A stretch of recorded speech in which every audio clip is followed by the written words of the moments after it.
other than the fact that this is not going to go away for Herman Cain, what does he do? Does this? I think he's done. I mean, I think that this. So that's okay. Yeah, I think this derails his campaign. I mean, I think he's a Fox commentator in a week.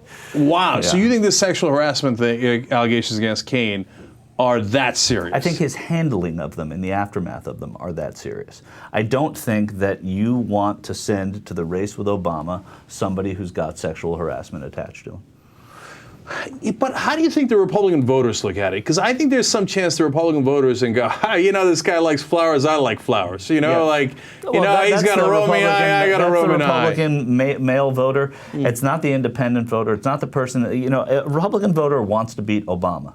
I know, but the other part of it is that the Republicans love being victims. They love it. The Christians are always the ones that are getting persecuted. And they love spiting the media, too. They love, they love electing Cain in spite of the fact that he's I think there's some chance that this actually rallies some people against Herman Cain. They go, oh, yeah, screw the media and screw these guys. And look at this garbage that they dragged out from however many years ago on something that's petty, and they settled for a 2 or 3 month settlement. They're going to smear the guy. Well, that's it. Then I'm with Herman Cain. If he has to change minds, though, this is not a way to change minds. If he's going for the but voter, right now he doesn't have to change minds because he's leading. But if he goes to he's leading by 1 point in Iowa in one poll, which is unbelievable and fantastic considering his financial disadvantage.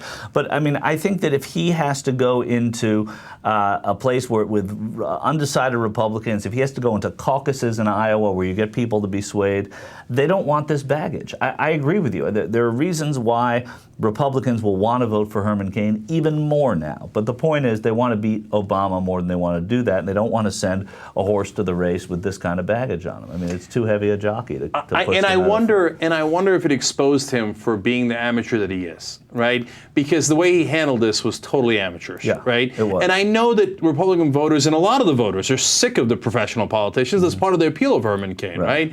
But at the same time, that's why they are the way they are, because when you have someone who's an amateur like Herman Cain and comes in and goes, I don't remember anything, I have sexual harassment, no way, man. Oh, you got proof? Yeah, I remember it. She was this high and I made this joke, but it was only a 2 or 3 month settlement. Do I have any other sexual harassment claims?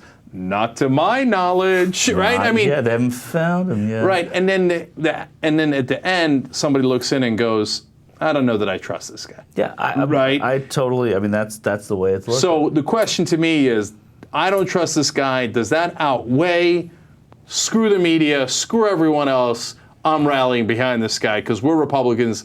We cheer executions. We hate it when the other side is adulterers or take drugs. We love it when Rush Limbaugh takes drugs and our David Vitterer screws prostitutes all over the country. It's our boys. Our boys are all right. We give them standing ovations.